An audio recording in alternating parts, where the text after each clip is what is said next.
आजच डाउनलोड करा आणि तुमच्या आवडत्या मालिकांचा आनंद लुटा। मग आम्हाला वाटलं की जायला पाहिजे। आम्ही तिकडे पोहोचलो तर कोणीच दिसत नव्हतं आणि अचानक मग ही आली पद्मा। लाल माती कुस्तीची मिसळ झणझणीत वारपायची, बट रस्सा तांबडा पांढरा, कोल्हापूरच्या पद्मावतीचा निस्ता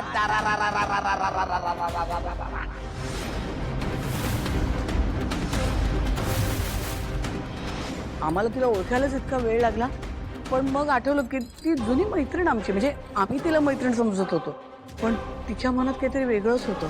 बरोबर 40 वर्षांपूर्वी याच दिवशी तुम्ही मला डान्सचं चॅलेंज दिलं होतं, त्यामुळे आता मी एक तुम्हाला चॅलेंज देते। आपण पुन्हा एकदा डान्सची स्पर्धा करायची। यावेळी डान्स मंगळागौरीचा, आणि जर का तुम्ही हरलात तर तुम्हाला माझे पाय धरून माफी मागायला लागेल, ही सगळ्यांच्या समोर।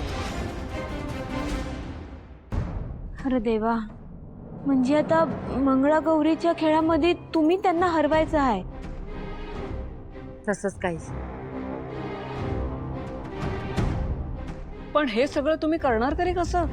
त्याचा जरा विचार चाललाय। लक्ष्मी, जरा चल ग माझ्या बरोबर। 2 मिनिटं आलो, सांग।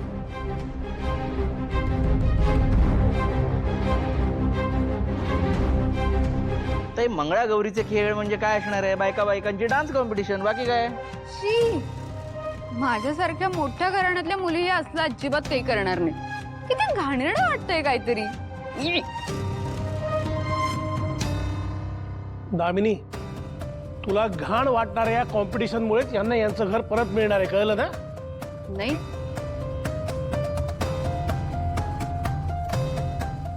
बोलताना आपण काय बोलतोय याचा जरा भान ठेवत जा तू। जानू, जरा आत येते, मला तुझ्याशी थोडं बोलायचंय। हो बाबा, मी आलेच।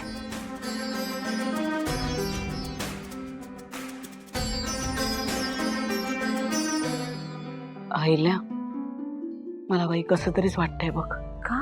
नाही म्हणजे उगीच आमच्यामुळे तुझं अख्खं कुटुंब भरडलं जातंय यात। मी काय म्हणते, तुम्ही निघा। अगं मी आणि श्रीनिवास बघून घेऊ काय करायचं। लक्ष्मी, अगं काय बोलतीयस तू? कॉलेजच्या फायनल एक्झामला काय झालं होतं विसरलीस? आपल्या वर्गातला किरण, त्याने त्याच्या कॉपीचा पेपर माझ्या बेंच खाली टाकला आणि मी पकडले गेले होते। हो ना ग, तेव्हा तू माझ्या बाजूने उभी राहिली होतीस। माझं रजिस्ट्रेशन तुझ्यामुळे वाचलं। इनफॅक्ट तू प्रिन्सिपलच्या विरोधातही उभी राहिली होतीस, आठवतंय ना? अगं माझी मैत्रीण आहेस तू, आणि तू सच्ची होतीस, मग तुझ्या बाजूने नाही उभं राहणार? मग अशीच तर वेळ असते जेव्हा मित्र एकमेकांसाठी उभे राहतात। मग आज त्या पद्माच्या विरोधात मी तुझ्या बरोबर उभी नाही का राहणार? आणि मित्र असतातच त्याच्यासाठी। हे बघ, तू स्वतःला अजिबात एकटं समजू नकोस। आपण पुण्यातली बेस्ट टीम बोलवू या कॉम्पिटिशनसाठी, कळलं? 1 मिनिट थांब।